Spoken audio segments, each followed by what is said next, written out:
ನಮಸ್ತೆ ವೀಕ್ಷಕರೇ, Raj fort city YouTube channel ಹಾಗೂ ಫೇಸ್ಬುಕ್ ಮತ್ತು ಇನ್ಸ್ಟಾಗ್ರಾಮ್ ಪೇಜ್ಗೆ ಸ್ವಾಗತ. ವೀಕ್ಷಕರೇ, ಬರೀ ಒಂದು 30,000 ಬಜೆಟಲ್ಲಿ ಯಾರಾದರೂ ಒಂದು ಸೆಲ್ಫ್ ಸ್ಟಾರ್ಟು ಮತ್ತು ಸಿಂಗಲ್ ಓನ್ ಗಾಡಿ ಪ್ಯಾಷನ್ ಪ್ರೋ ಹುಡುಕ್ತಿದ್ರೆ ನೋಡಿ ವೀಕ್ಷಕರೇ, ಒಂದು ಗಾಡಿ ಸೇಲಿಗೆ ಬಂದಿದೆ. ಈ ಗಾಡಿದು ಫುಲ್ ಡೀಟೇಲ್ಸ್ ಎಲ್ಲ ಬೇಕಂದರೆ ವಿಡಿಯೋನ ಪೂರ್ತಿಯಾಗಿ ನೋಡಿ, ಪೂರ್ತಿಯಾಗಿ ಮಾಹಿತಿ ಸಿಗುತ್ತೆ. ಮಾಹಿತಿ ಎಲ್ಲ ಕೇಳ್ಕೊಂಡಾದ್ಮೇಲೆ ಗಾಡಿ ನಿಮಗೆ ಏನಾದರೂ ಬೇಕು ಅನಿಸಿದ್ರೆ ಈ ವಿಡಿಯೋ ಕೆಳಗಡೆ ನೋಡಿ ಟೈಟಲಲ್ಲಿ ಸಂಪರ್ಕಿಸಿ ಅಂತೇಳಿ ಒಂದು ಕಾಂಟ್ಯಾಕ್ಟ್ ನಂಬರ್ ಹಾಕಿರ್ತೀವಿ. ನೀವು ಡೈರೆಕ್ಟಾಗಿ ಅವರು ಸಹ ಕಾಂಟ್ಯಾಕ್ಟ್ ಮಾಡ್ಕೊಬೋದು ವೀಕ್ಷಕರೇ. ಇನ್ನು ಫೇಸ್ಬುಕ್ಕು ಮತ್ತು ಇನ್ಸ್ಟಾಗ್ರಾಮಲ್ಲಿ ವಿಡಿಯೋ ನೋಡ್ತಿದ್ರೆ ನಿಮಗೆ ಕಾಂಟ್ಯಾಕ್ಟ್ ನಂಬರ್ ಕಾಣಿಸೋದಿಲ್ಲ. ನಿಮಗೆ ಕಾಂಟ್ಯಾಕ್ಟ್ ನಂಬರ್ ಬೇಕು ಅಂದರೆ ನೀವು ನಮ್ಮ ಯೂಟ್ಯೂಬ್ ಚಾನಲ್ ವಿಸಿಟ್ ಮಾಡಬೇಕಾಗುತ್ತೆ, ರಾಜ್ ಫೋರ್ಟ್ ಸಿಟಿ ಅಂತ. ಇಲ್ಲಾಂದರೆ ವಿಡಿಯೋ ಕೆಳಗಡೆ ಒಂದು ವಿಡಿಯೋ ಕಾಮೆಂಟ್ ಬಾಕ್ಸಲ್ಲಾದರೂ ಒಂದು ವಿಡಿಯೋ ಲಿಂಕ್ ಹಾಕಿರ್ತೀವಿ ವೀಕ್ಷಕರೇ. ಆ ಲಿಂಕ್ ನೀವು ಕಾಪಿ ಮಾಡ್ಕೊಂಡು ಯೂಟ್ಯೂಬಲ್ಲಿ ಸರ್ಚ್ ಮಾಡಿಕೊಂಡ್ರೆ ಡೀಟೇಲ್ಸ್ ಇರೋ ವಿಡಿಯೋ ಓಪನ್ ಆಗುತ್ತೆ, ಅವು ನಿಮಗೆ ಕಾಂಟ್ಯಾಕ್ಟ್ ನಂಬರ್ ಕಾಣಿಸುತ್ತೆ ಅಂತ ಹೇಳ್ಬೋದು ವೀಕ್ಷಕರೇ. ಇನ್ನು ಇದೇ ಥರ ನಿಮ್ಮದು ಯಾವ್ದಾದ್ರು ಗಾಡಿ ಸೇಲಿಗಿತ್ತು ಅಂದರೆ ನಮ್ಮ ಯೂಟ್ಯೂಬ್ ಚಾನಲ್ ಕಡೆ ಏನಾದ್ರು ಸೇಲ್ ಮಾಡ್ಕೊಬೇಕಂದ್ರೆ ಸೇಲಿಗಿರೋ ಗಾಡಿದು ಒಂದು 5 ಫೋಟೋಸ್ ಕ್ಲೀನಾಗಿ ತೆಗೆದುಬಿಟ್ಟು ಈಗ ಸ್ಕ್ರೀನ್ ಮೇಲೆ ಕಾಣಿಸ್ತಿರೋ ನಂಬರ್ಗೆ ಸೆಂಡ್ ಮಾಡಿದರೆ ಸಾಕು ವೀಕ್ಷಕರೇ. ಇವಾಗ ಕಾಣಿಸ್ತಿರೋ ನಂಬರು ನಮ್ಮ ಯೂಟ್ಯೂಬ್ ಚಾನಲ್ದು ಬರೀ ವಾಟ್ಸಪ್ ಸಂಖ್ಯೆ ಆಗಿರುತ್ತೆ ವೀಕ್ಷಕರೇ. ಈ ನಂಬರ್ಗೆ ದಯವಿಟ್ಟು ಯಾರು ಕಾಲ್ ಮಾಡಬೇಡಿ, ನಾವು ರಿಸೀವ್ ಮಾಡೋದಿಲ್ಲ. ನಿಮ್ಮ ಗಾಡಿ ಏನಾದರೂ ಸೇಲ್ಗಿತ್ತಂದರೆ ವಾಟ್ಸಪ್ಪಲ್ಲಿ ಈ ನಂಬರಿಗೆ ಫೋಟೋಗಳು ಕಳಿಸಿದರೆ ನಾವೇ ನಿಮಗೆ ಕಾಲ್ ಮಾಡಿ ಡೀಟೇಲ್ಸ್ ತಿಳ್ಕೊಂಡು ವಿಡಿಯೋ ಮಾಡಿ ಸೋಷಿಯಲ್ ಮೀಡಿಯಾದಲ್ಲೆಲ್ಲ ಅಪ್ಲೋಡ್ ಮಾಡಿ ಆದಷ್ಟು ಬೇಗ ಸೇಲ್ ಆಗೋ ಥರ ಮಾಡ್ಕೊಡ್ತೀವಿ ಅಂತ ಹೇಳ್ಬೋದು. ಏನಾದರೂ ಹೇಳೋದಂತಂದರೆ ವಾಟ್ಸಪ್ಪಲ್ಲಿ ಮೆಸೇಜ್ ಹಾಕಿ ಕಾಲ್ ಮಾಡ್ಕೋಬೇಡಿ.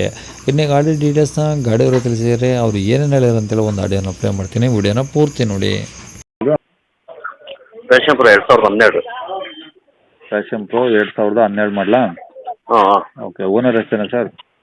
Single owner. ಓಕೆ. ಕಿಲೋಮೀಟ್ರ್ ಏನಾದ್ರು ರನ್ನಿಂಗು? ಕಿಲೋಮೀಟ್ರ್ ಒಂದು 50,000 ಹೊಡೆತದು. ಹಾಂ ಹಾಂ. 50,000 ಕಿಲೋಮೀಟ್ರ್ ಹೊಡೆತೆ. ಓಕೆ. Single owner. ಹಾಂ. Fresh insurance. ಓಕೆ. FC ಏನು ಬಂದಿಲ್ಲ. ಹಾಂ. ಗಾಡಿ ಏನು ಒರಿಜಿನಲ್ ಶೋರೂಮಿಂದ ಬಂದಂತೆ ಹಂಗಾಯ್ತು. ಓಕೆ. ಅದು ನಮ್ಮ ಮಾವಾರ್ದು ಪೊಲೀಸ್ನವ್ರದ್ದು. ಹ್ಞೂ. ನಾನೇ ಇಟ್ಕೊಂಡು ಹೊರಡೋಣ ಅಂತ, ಮತ್ತೆ ಇನ್ನೇನು ನಾನು ಅದನ್ನು ಬುಲೆಟ್ ತಗೊಳ್ಳೋಣ ಅಂತ ಮಾಡ್ತಾಯಿದ್ದೀನಿ. ಓಕೆ. ಟೈರಿಂಗ್ ಇದು ಸರ್? ಟೈರ್ ಚೆನ್ನಾಗಿ 2 ವರ್ಷದವರು. ಇನ್ಸೂರೆನ್ಸು ರನ್ನಿಂಗ್ ಇದೆಯಾ? ಅದೇ ಇನ್ಸೂರೆನ್ಸ್ ಫ್ರೆಶ್ ಹಾಕ್ಸ್ಕೊಡ್ತೀನಿ. ಇಲ್ಲ ಹಾಂ ಹಾಂ ಹಾಂ. ಇವಾಗ ಅವ್ರು ಯಾರು ತಗೊಂತಾರೋ ಅವ್ರ ಹೆಸರಿಗೆ ಹಾಕ್ಸೇ ಕೊಡ್ತೀನಿ. ಓಕೆ. ಕಂಡೀಷನ್ ಎಲ್ಲ ಇಂಜಿನ್ನು? ಚೆನ್ನಾಗಿದೆ ಇಂಜಿನ್. ಓಕೆ. ಏನು ಸಮಸ್ಯೆ ಇಲ್ಲ? ಏನಿಲ್ಲ. ಓಕೆ. ಏನಾದರೂ ಆಕ್ಸಿಡೆಂಟು ಆ ಥರ ಆಗಿರೋದು? ಇಲ್ಲ ಇಲ್ಲ, ಆ ಥರ ಏನಿಲ್ಲ. ಓಕೆ. ರೆಕಾರ್ಡ್ಸ್ ಎಲ್ಲ ಇದೆ ಒರಿಜಿನಲ್ಲು? ಹಾಂ, ಎಲ್ಲ ಒರಿಜಿನಲ್ ನಮ್ಮ ಕಡೆಗೆ ಐತೆ. Okay sir. ಎಲ್ಲಿರೋದು ಸರ್ ಗಾಡಿದು? ದಾವಣಗೆರೆ ಅವ್ರಿಗೆರೆ ಐತೆ. ದಾವಣಗೆರೆ ಅವ್ರಿಗೆರೆ? ಹ್ಞೂ ಹ್ಞೂ ಹ್ಞೂ. ಓಕೆ. ಪ್ರೈಸ್ ಏನು ಹೇಳ್ತಿದ್ದಾರೆ ಗಾಡಿಗೆ? 31,000 ರೂಪಾಯಿ ಹೇಳ್ತೀನಿ, ಒಂದು ಸ್ವಲ್ಪ ಹೆಚ್ಚು ಕಮ್ಮಿ ಕೊಡ್ತೀನಿ. 31,000 ಹೇಳ್ತಿದ್ರಾ? ಹ್ಞೂ. ಓಕೆ. ಶೆಲ್ಫ್ ಸ್ಟಾರ್ಟ್ರ್ ಮತ್ತೆ ಅದು. ಹ್ಞೂ. ಸೆಲ್ಫ್ ಇದೆಯಾ? ಹಾಂ, ಶೆಲ್ಫು. ಬ್ಯಾಟ್ರಿ ಎಲ್ಲ ಚೆನ್ನಾಗೈತಾ? ಓ, ಎಲ್ಲ ಚೆನ್ನಾಗಿದೆ. Okay sir. ಕಾಂಟ್ಯಾಕ್ಟ್ ನಂಬರ್ ಇದೆ ಹಾಕಿರಲಾ? ಹಾಂ, ಇದೇ ನಂಬರು. ಸರಿ ಸರ್. ಓಕೆ.